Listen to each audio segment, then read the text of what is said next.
I quit learning to code in the middle of what should have been the best decade ever to be a developer. And if you're still grinding tutorials, building to do apps, or working through another leak code roadmap in 2026, you're about to find out why that was the smartest decision I ever made and the most expensive one you're about to avoid making. I'm an AI engineer who's worked with Apple, Netflix, Amazon, and even Meta. I hold multiple AI patents, but I started from a non traditional background. So, in this video, I'm going to break down exactly why I stopped learning to code the way everyone tells you to. What I did instead that took me to a 227K starting salary as an AI engineer, and why every month you spend on the old path is a month your peers are pulling further ahead. So, here's the problem or the gap I would like to say. Right now, it seems like you're doing everything right, correct? You're doing the tutorials, you're going on YouTube, you're finding projects, you're paying for lead code and practicing them, and you're doing them religiously, yet there's still no job traction. The thing is, yes, the market is getting higher. There's layoffs everywhere. Every time you go on LinkedIn, you see another article of company like Oracle laying off 3,000 employees. And then there's more competition monthly because other people, I was just speaking at a conference recently this past weekend, and I'm talking to other people, and they're mentioning that how their spouse has been working as a software engineer for the last 30 years, and all of a sudden they feel that there's in competition with AI because it does everything better, so they have to work faster. And the thing is, there's noise everywhere right now, and there's endless roadmaps of how to get to the next stage. And again, there's conflicting advice about it. One advice is contradicting another. And the thing about this is that the gap is widening, and basically learning itself, the act of learning and going through tutorials and lead code and things like that, that does not equate to getting hired. The hidden truth is that path built for 2018 market, that was what 8 years ago, nearly a decade ago. That market is gone because the landscape has shifted, and the 2026 reality following isn't what it is. It isn't safe, right? Basically, following it, the path of what was done in 2018, that's not the same thing. It's change. You have to adapt. And the thing is, doing it that way, that is the most expensive path because that's not where the value is learning and doing all the code because AI does that already. So what value are you could actually bring to the table? So let's just stop for a second and reframe this. The goal of like learning to code wasn't the main goal. The goal was getting paid. That was what you're trying to do. You're learning this stuff with the ultimate goal of getting paid to get a career out of this, right? So yes, coding is one path, but it's not the only path. The reality in 2026 right now, coding itself, that path is crowded. That's flooded in the market. You go do a whole bunch of leak code. You go on YouTube tutorials, but there's an alternative path that is open. People are winning right now if they choose the right path. So the reframe is basically not quitting out of frustration, but switching your base strategy. And the key realization is that generalists don't get paid because anyone could do that. Any generalist, even people now could vibe code. They could have a general idea and not even know how to code and just use AI. And so that is no value anymore. Specialists do. Why? Because specialists know what they're interpreting. You could communicate. There are people who could vibe code, but they don't understand what's actually happening. You need someone to actually interpret that type of information. So this is the moment it clicked. Basically, if you switch paths, everything changed. Coding now, that's a generalist problem. People could vibe code, but understanding it, being a specialist, that's where the value is. Let me basically share my own story of this because I've experienced this myself. When there's a low point, for months of effort of trying to do something new, there was actually no real results. Even people around me would say, "I see you doing all this for this amount of time. What results do you have to show?" Right? Frustration phase. This is basically the frustration phase. Progress. I felt like invisible. No matter what I did, it didn't actually move. Nothing moved the needle. It didn't move forward. And then rejections are piling up. You apply. If you weren't ghosted at all, then you just get rejected. And then the decision, right, that I had to make is that basically stop forcing the old path, especially when it's saturated, where everybody's doing the exact same thing. You don't stick out at all from anyone else in the crowd. You want to be the signal from the noise. So I had to choose a new direction. And this is where the pivot was. I switched to AI engineering as opposed to just being a pure software engineer and just trying to market myself as that. And instead of like showing all knowledge in every single domain, I basically use just in time learning and how that how that actually worked for me is that instead of like going in and looking up topics and then going down a rabbit hole of, oh, this new topic talked about this topic, so let me learn about that, and then reading books and going on tutorials and going hours and hours into that, what changed was, let me reverse this line of thinking. If I'm working on a certain project for a certain company, what is a real project they would have to do, and what's the end result? So I built real projects and figure out, okay, how did I get to the end point? What are the things I need to know? And I built them relatively quickly, meaning when I say quickly is that you have like a few months to do it. You have a deadline. If you don't have a deadline, you're going to go on forever.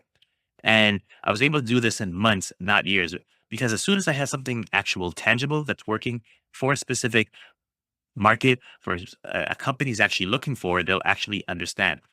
What's the outcome of that? Well, offers started coming in, and then later on, patents and higher salary because you solved a real business problem that they actually care about, not theory that you read in books, that you read online, and you're hearing all the buzzwords. It's this is what they care about. This is you're solving it. You're actually valuable to it, and there's a dollar amount associated with that. So the real point is not, it's not easier. It's a completely different game right now. Is that you, the focus has now shift into problem solving using AI engineering as a solution based. So if you try to force the old methods onto the new ones, it's not going to work the same way. Let me share the framework that I discovered. Part one of it, what I actually quit. I quit chasing everything, languages, frameworks, trends. I quit useless projects, no real world demand on them. I quit the wrong mindset, basically learn to code straight to the finish line. And I looked at the warning signal. Basically, if I had to code it, no clear value itself. Like if do I actually have to code something from scratch? Could I find or just use AI for certain areas for it and basically orchestrate how everything could be put together? What I switched to AI engineering, basically outcome driven, figure out what the end result's supposed to be, and then work around that with just in time learning. I did not just learn Python. I learned what's hiring ready stack, meaning like what modules of Python that are used. I'd have to learn every little trick and nook and cranny of Python of it. And then tools versus focus. Basically, Python is a tool. That's what's happening to be used right now. That's why I'm using it. And AI is the stack that equals the skill. The skill is transferable. So if the tool changes tomorrow, the skill is still applicable. And the big shift here is changing from a developer mindset to what is my market value mindset of what I'm bringing to the table, what problems I'm able to solve, how can I get to the finish line and get the results that the business is looking for. And the target outcome, 200K plus skill set that is applicable and can be applied to different industries or different companies because I'm showing, hey, if you bring me on the team, this is what I can accomplish for you. They don't necessarily care about the vehicle, or the how you get that transformation. Right now, it could be Python and a specific AI stack. Tomorrow, it will change because AI changes all the time. But if you get me, you're going to get this target outcome. And that's what you want to bring to the table. The third part of the framework is just-in-time learning. The common mistake is that I try to learn everything right at the beginning at first. And that is the most intuitive way a lot of people try to approach it. The better approach, pick an outcome first. Basically, visualize what you want that final result to be. Then learn only what you need that's needed for that to actually get that outcome. And then cut everything else. So basically, by figuring out what the result was supposed to be, when you're judging whether you should learn something or do something, you test it against, does that get me closer to that result? If not, then cut it, or else you're going to go down rabbit holes. The real compression is web development took me about 3 to 4 months, and AI only took me about 3 to 4 months to do. And why it worked? Because I was focused on getting the end result, basically getting the outcome, and everything I did worked towards that. And that basically streamlined the process. And with focus, you could get the job done. It's not necessarily has anything to do with talent. It's being focused and moving towards your results one step at a time. Now, here's what I would do for part four of the framework if I was starting in 2026. Step one, learn the basics of coding fundamentals. Just enough to understand coding and make it work. You don't have to be an expert in it. And in this case, I would use Python mainly because that is the common thread in the AI ML stack. And which is step two, learn the AI ML stack, pretty much a artificial intelligence and machine learning stack, and figure out whether the frameworks are being used today. just so you're familiar with it in terms of the coding parts, what modules are being used. Step three, learn modern frameworks. So the AI and ML stack, a lot of this was when you're basically creating models from scratch, and understanding how that works will let you understand how modern frameworks work these days, mainly because a lot of them, even though you don't have to build models from scratch anymore, they still leverage the idea of what's being used when you create this. So understanding the basics of this is how this works will let you understand pretty much the parameters of what you're changing in the modern frameworks and what's working today. Step four, this is the part that's really important, is actually build real portfolio projects. Now, not just doing toy examples that you see or toy tutorials that you see on YouTube. If you're applying for a certain company, show a real problem that company faces and how your solution solves that problem.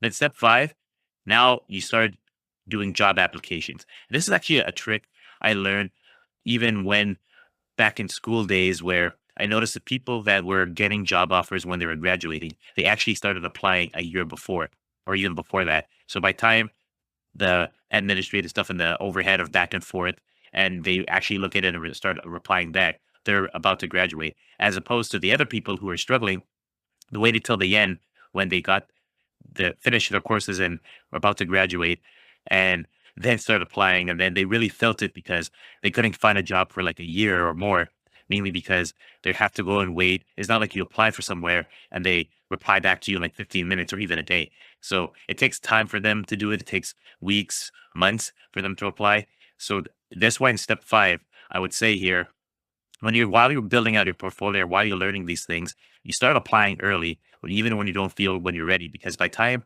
you're getting near the end of doing real portfolios, that's when people start replying back to you. The other thing is a mindset shift, is not learning to code, but learning to ship value. So basically, the coding part is just the vehicle. The end result is what they want. You want to ship the value, what you're bringing to the company. And in the past, before AI, you had to learn how to code because there's no other way to actually get the code done. But now a lot of it, AI itself can actually code. So the coding part is not as valuable in terms of a company hiring you to code because coding can be done. What they're hiring for the value, is how are you mapping the business problem and actually building a solution to it. And then usually, especially if you're a senior in companies, when you're a senior, a lot of the people higher up you go, you don't actually code, you get junior people to do it. But your insight, how to interpret the data and how to take a problem and map it to the business need and solve it, is that's the value where it comes from. So now the coding part is not as valuable in terms of the skills that you have to have. It still has to be done, but is the fact that you could code itself is not the value. Is you mapping the business problem to the solution you're bringing to the table. That's what it is. So the rule: every hour that you work right now must map to an outcome. So basically, that's why you want to visualize what the end result you want first, and then check out everything I'm doing. Is it going towards that income? Are you moving towards that? If not, you're going down a rabbit hole and you don't want to waste time. This is why most people stay stuck.